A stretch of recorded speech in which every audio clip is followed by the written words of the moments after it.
মরুভূমির মাঝখান দিয়ে একটি বাস যাচ্ছিল। হঠাৎ বাসের ভিতরে একটি ছেলের হাত থেকে একটি আপেল নিচে পড়ে যায়।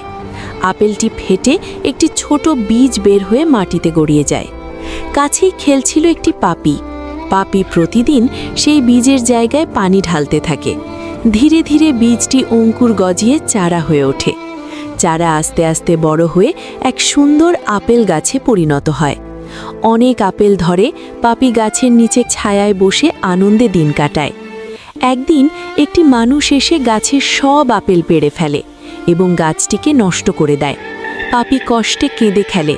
পাপি জেদ করে মাটিতে পড়ে থাকা সব বীজ একে একে লাগাতে শুরু করে এবং প্রতিটি গাছের যত্ন নিতে থাকে। সময়ের সাথে সেই বিরাট মরুভূমি রূপ নেয় একটি বড় সবুজ আপেল বাগানে।